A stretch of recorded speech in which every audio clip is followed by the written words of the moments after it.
All right, let's jump straight into it. Welcome back to The Explainer. Today, we're dissecting the absolutely fascinating character of Rumi Knox. I mean, if you want a masterclass in the reluctant hero archetype, this is it, set right in the gritty, cyberpunk fantasy world of Stray City. Today, we're putting our focus entirely on her, how she's built, what broke her, and what finally forces her to stop running and take a stand. Just look at her here. Right off the bat, before we even get a hint of her backstory, her presence tells you exactly who you're dealing with. She's this incredibly gritty, feline scavenger, standing totally defiant in the freezing rain, staring down massive Veilguard drones. This is a street-level survivor, guys. She's navigating flooded transit tunnels and restricted luxury waste zones in New Veyra, basically operating entirely in the shadows of the glass skyscrapers towering above her, just scraping by on whatever the elite toss away. And her core philosophy? Well, it's brutally simple. Heroes die broke or betrayed. Boom. It just plunges us instantly into her cynical worldview. Rumi is strictly driven by survival. She's not trying to fight for power, she trades in it. Her motivation at the start of this story is refreshingly straightforward. Get paid, survive, and whatever you do, don't become someone else's pawn. She literally just wants to grab her cash and walk away from any trouble that isn't hers. Because to Rumi, the world is a wildly dangerous place where curiosity is actual currency. Information isn't just power, it's survival. She's convinced that down in the oppressed lower districts of Stray City, keeping your mouth shut, being intensely observant, and absolutely avoiding noble causes, that's how you stay breathing. She built this formidable network one rumor at a time, one favor at a time, becoming the absolute go-to person if you need something found, moved, or kept permanently quiet. Now let's break down her skill set, because what's really fascinating here is the complete lack of magic. She relies 100% on practical, physical survival tools. We're talking code breaking, lockpicking, stealth. She knows every single locked door and drowned pipe in that undercity. She's packing multi-tools, advanced lockpicks, compact hacking rigs, throwing knives. It is a hard-earned, totally street-tested toolkit designed for one thing, keeping her one step ahead of the ruling elite, the First Veil. But you know, to really get Rumi, to understand the person behind all that, we have to look beneath that tough, armored exterior. We need to figure out exactly why she's so emotionally walled off and so incredibly resistant to joining any kind of rebellion or fighting for a cause. There's a really profound reason she keeps the whole world at arm's length. So picture this. Rumi is just 12 years old, and she loses her mentor, basically her mother figure, an alley cat named Mara. Mara was the kind of person who took in strays, the one who actually taught Rumi how to survive the brutal streets. Then, out of nowhere, a Veilguard compliance sweep snatches Mara up in a gray van, and the most chilling part? It was never entered into any record. Zero. No arrest, no charge, no names. She just vanished into this massive, brutal bureaucratic system without a trace. Which brings us to this incredibly heavy line. Everyone I've ever lost, I lost to people with clean paperwork. I mean, wow. That traumatic scar completely explains why she absolutely refuses to trust authority. Think about it. If the ruling class can just literally erase someone from existence and leave behind a perfectly pristine ledger, how could you ever trust a system or some so-called righteous cause? Her whole adult life is built around this specific wound. She refuses to believe that keeping people safe in official ledgers is a good idea, because that cold, documented system is exactly what killed her family. Okay, but here's where the whole thing shifts gears. Rumi is hiding a secret. And the crazy part is, she doesn't even fully understand it herself yet.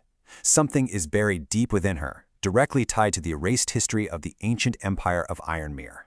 Now, the First Veil has worked relentlessly for centuries to make Ironmere look like a made-up fairy tale, but the literal truth is running right through Rumi's veins. Let's define what a keeper actually is, because this massive historical weight is about to drop square on our protagonist's shoulders. Keepers were the ancient blood guards and the carriers of memory for Ironmere. The whole principle was pretty straightforward. The heir carries this ancient magic called the Old Current, and the keeper is sworn to protect that heir. And unbeknownst to Rumi, she is a direct descendant of this totally forgotten keeper bloodline. Of course, if you tell Rumi this, she'd laugh in your face. Despite her lineage, she rejects all this high fantasy destiny stuff right out of the gate. She completely dismisses the Old Current and ancient magic as utter nonsense. Ironmere is a bedtime story for kids and conspiracy drunks. That's her take. To her, it's just junk people whisper about when life gets too ugly and they want the past to seem prettier than it was. In her mind, magic doesn't keep you alive. Locks, exits, food, and money do. But then, the inciting incident hits and completely challenges her worldview. She's on what should have been just a routine tunnel run, and she's handed a mysterious black card stamped with a silver feather, sent by an owl scholar named Soren Quill. The literal second she touches it, a faint blue-white symbol flickers across the surface. The card physically warms up in the freezing rain, and the tunnel lights around her actually dim. The old current is waking up to her touch. No way around it. So let's look at this comparison here. For years, Rumi just thought she had this uncanny scavenger luck. You know, a knack for finding hidden routes, dodging patrols, inexplicably bypassing ancient locks. But actually, it's an involuntary magical resonance with the old current. She can't cast spells or channel magic like a wizard. Instead, ancient relics just warm up near her. Hidden markings become faintly visible. Old locks loosen all on their own. Her finely tuned survival instincts are literally echoes of her ancestral role as a protector. Drawn in by the promise of an absolutely unbelievable payday, Rumi takes a dangerous job from Soren to find a mythical heir hidden in the city, known only as the One. She thinks she's just on a high-stakes treasure hunt, right? Secure the cash, buy her freedom, and vanish. But the incredible irony is that taking this job for her own independence is the exact thing that blows her quiet scavenger life wide open, tying her to a massive, world-altering responsibility. Because the One isn't some muscle-bound warrior or a wise prophet ready to save the day. The huge twist is that the mythical heir is Oryn, a completely helpless infant lion cub. Finding him forces Rumi to evolve right then and there. She's hit with this crushing realization. She isn't the chosen savior of the world. She's the one chosen to protect him. And she realizes that survival without a purpose is really just a slower way to lose. When she finally finds the child, something just clicks. She steps right up, demanding the cub from the terrified courier hiding him. There's this exchange. He doesn't go to strangers. I know, lucky for me. She reluctantly accepts her keeper's destiny. Not as a glorious magical savior looking for a crown, but as a fierce, desperately needed guardian for a child the ruling class wants to erase. She finally stops running. This shift in her character from this point on is just undeniable.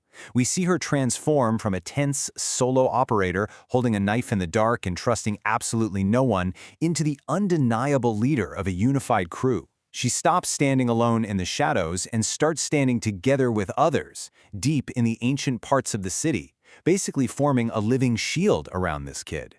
And what a crew it is. She builds this found family out of desperate, brilliant outcasts. We've got Rook the Crow handling intel, Bruno the Bulldog as their immovable shield, Luma the Finch scouting ahead, Celine the Fox bringing the sabotage, and Oryn the Turtle handling salvage engineering. At first, yeah, they're just broke, selfish survivors looking for a payday. But because of the cub and because of Rumi's leadership, they evolve into fierce protectors of Stray City's hidden future. They literally become the family Rumi chose. Rumi's journey from a cynical, self-preserving street scavenger to the linchpin of a forgotten magical legacy is truly one of the most compelling arcs out there. So I'll leave you with this to chew on. What happens when the woman who absolutely refuses to be a hero becomes literally the only thing standing between a corrupt empire and the total erasure of history? The real battle for memory is only just beginning. Thanks for joining me on this deep dive. Catch you on the next one.